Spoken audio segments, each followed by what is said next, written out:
Students good morning. आज हम new topic start करने जा रहे हैं। क्या? चीन का, है ना, कि चीन की सामाजिक व आर्थिक व्यवस्था किस हिसाब से बनी हुई है। ठीक, अब थोड़ी सी शुरुआत में पढ़ते हैं कि चीन का स्वरूप, स्थिति, अवस्थिति किस हिसाब से, या फिर इसकी भौगोलिक, है ना, वो किस हिसाब से हमें पता पड़ती है। जैसे माओ ने चीन के लिए क्या कहा है कि चीन की राजनीतिक व्यवस्था एक ही साथ क्या है, लोकतांत्रिक भी है और केंद्रवादी भी है। वह लोकतंत्र के आधार पर केंद्रवादी है और केंद्रवादी निर्देशन के अंतर्गत क्या है, लोकतांत्रिक हमें देखने को मिलती है। ठीक, अब बात करते हैं चीनी राजनीति के सामाजिक व आर्थिक आयाम। काहिन GM के अनुसार नेपोलियन बोनापार्ट ने चीन के विषय में कहा था कि वह एक सोया हुआ दानव है। दानव कौन है? चीन। कि वह चीन एक सोया हुआ दानव है, उसे सोने दो, क्योंकि जब वह जागेगा तो संसार को हिला देगा, है ना। जब वो जाएगा तो क्या होगा, पूरा संसार को वो हिला देगा। नेपोलियन की मृत्यु के बाद 1 सदी के भीतर चीन अपनी सुप्त अवस्था से जागने लगा और ये नितांत सत्य है कि उसके जागरण ने विश्व को एक बारीगी हिला ही दिया था। किसने? चीन ने। ठीक, बेहतर चीन एशिया महाद्वीप के मध्य में स्थित है। ठीक है, बेहतर चीन एशिया महाद्वीप के मध्य में ये स्थित है।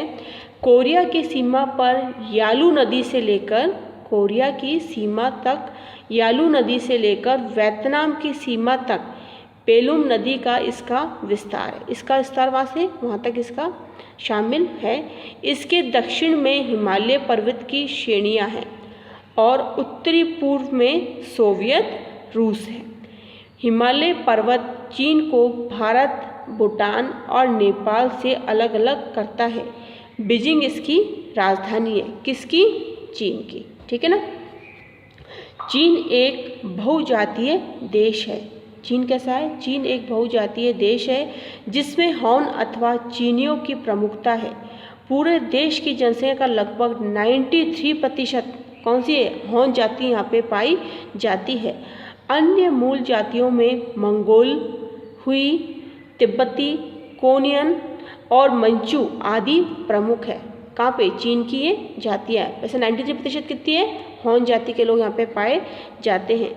चीन की विभिन्न जनसमूहों में अनेक प्रकार की विविधताएं भी पाई जाती है, फिर भी उनमें भाषा, संस्कृति, अन्य कारणों से एक सरसता है। सभी जातियों को एक राजनीतिक तथा आर्थिक व्यवस्था के अंतर्गत पूर्ण सांस्कृतिक स्वायत्तता, है ना, पूर्ण सांस्कृतिक स्वायत्तता प्रदान कर संविधान ने भी इस एक सरसता को बनाए रखने का योग्य दिया है। चीन की मुख्य भाषा कौन सी है? चीनी है। ठीक है, यद्यपि 150 अन्य भाषाएं और बोलियां भी चीन में प्रचलित है। ठीक, लेकिन चीन की 75% से जनसंख्या क्या है? अधिक क्या है? साक्षर है। निरक्षर नहीं है, वो साक्षर है। भारत के ही समान चीन के लोगों का मुख्य व्यवसाय क्या है? कृषि है। ठीक, जिसमें लगभग 75% जनसंख्या लगी हुई है। किसकी? चीन की 75% जो जनसंख्या है वो किस में लगी पड़ी है? कृषि कार्य में संलग्न वो लगी पड़ी है। खनिज पदार्थों का चीन में बाहुल्य है। चीन के प्रमुख उद्योग लोहा, इस्पात से बनी मशीनें, मोटरों, जलयानों, सीमेंट, कपड़ों, कागज और रबड़ के बने जूते इत्यादि मौजूद हैं। चीन विश्व की प्रमुख औद्योगिक राष्ट्रों की स्थिति में प्राप्त करने में निरंतर प्रयत्नशील है।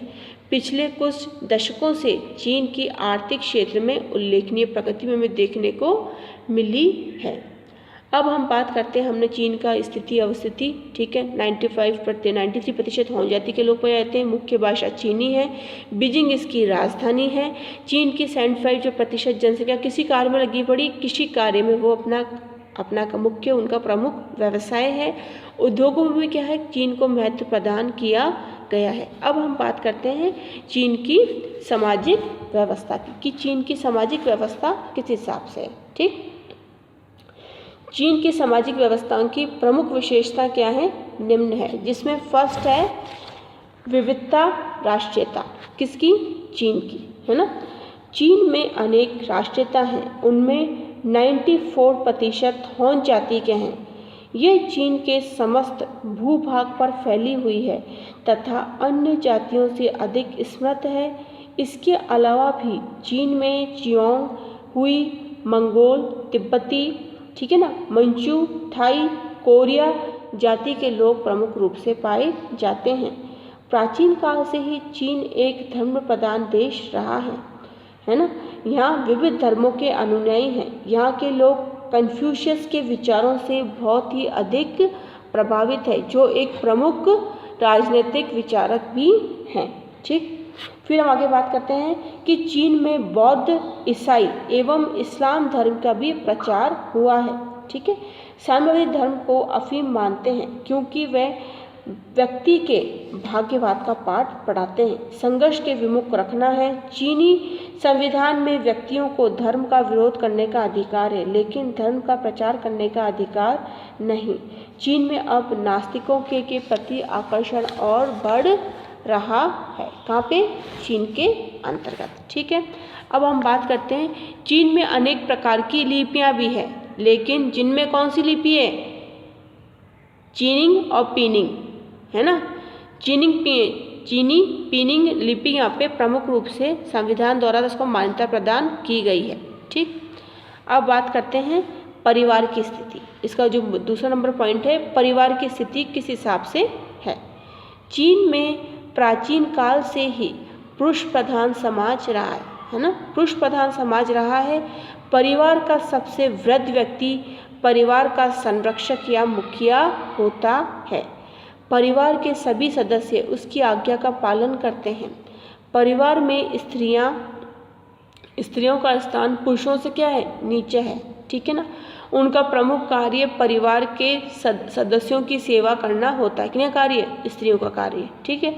विवाह माता पिता की इच्छा से होता है तथा विवाह के उपरांत पति की सेवा करना स्त्री का प्रमुख कर्तव्य माना जाता है ना। और एक प्रकार की जो कुप्रथा है वो भी यहाँ पे प्रचलित है। वो क्या है?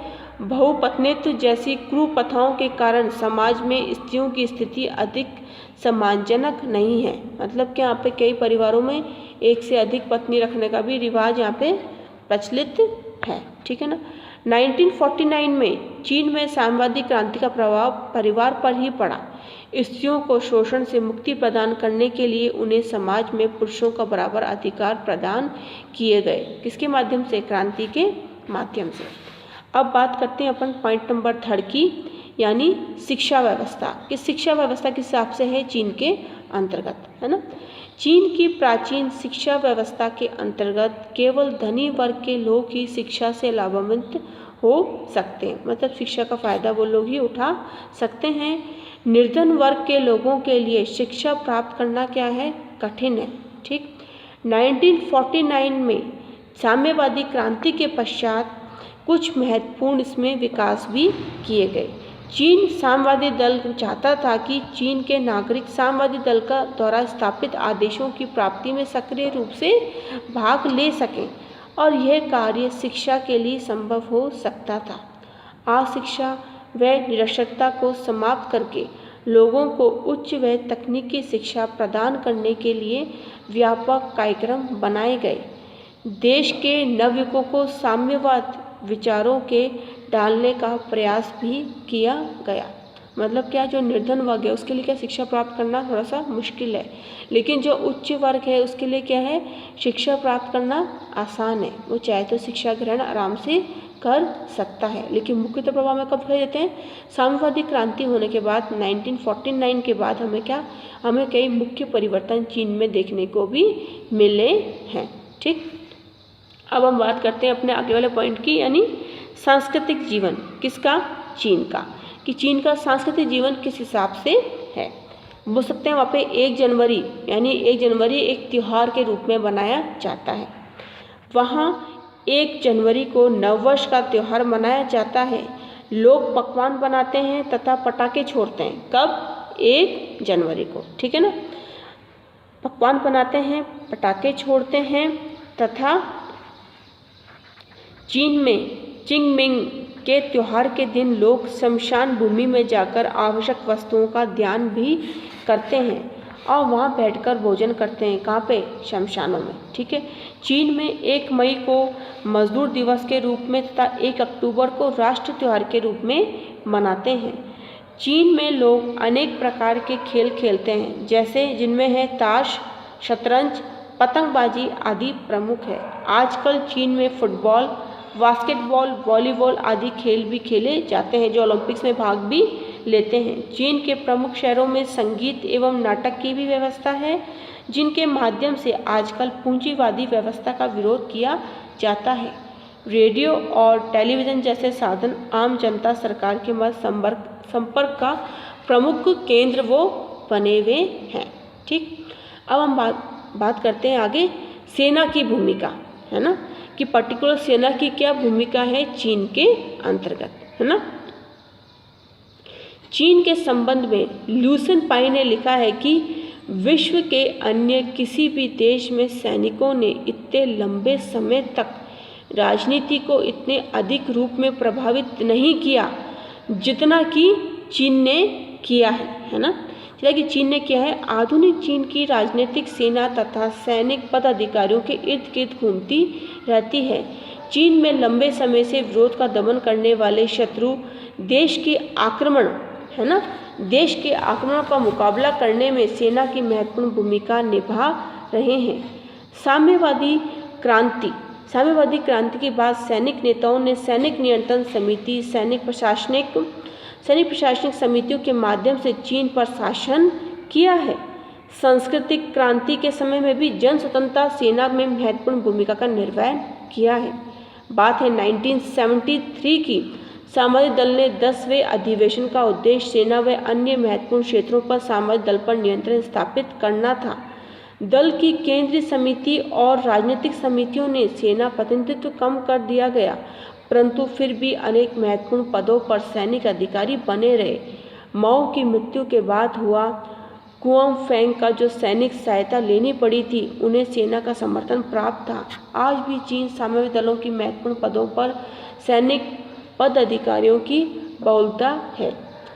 यदि हम पूर्ण गहन रूप से अध्ययन करते हैं किसका? चीन की सामाजिक व्यवस्था का, तो हमें इससे ये ज्ञान होता है कि चीन में क्या है देखने को मिलता है, हमें शिक्षा है, लेकिन उच्च वर्ग शिक्षा प्राप्त करने के लिए क्या है, ज़्यादा सक्षम है। स्त्रियों की स्थिति चीन के अंतर्गत ज़्यादा अच्छी नहीं है। त्यौहार के रूप में वहाँ पे 1 जनवरी 1 अक्टूबर को महत्वपूर्ण त्योहारों के रूप में वहाँ पे बनाया जाता है। फिर हम बात करते हैं सेना की भूमिका। उसका भी क्या महत्वपूर्ण कार्य है कि सामरिक दलों का विकास कहाँ पर हो रहा है, उस पर अपना नियंत्रण स्थापित करना तथा अपना प्रभुत्व बनाने के लिए अपनी इस महत्वपूर्ण सेना संबंधी भूमिकाओं को निर्वहन करना। ये था हमारी चीन की सामाजिक व्यवस्था। आगे का हमारा टॉपिक यही समाप्त होता है। आगे हम नेक्स्ट वीडियो में हम अध्ययन करेंगे।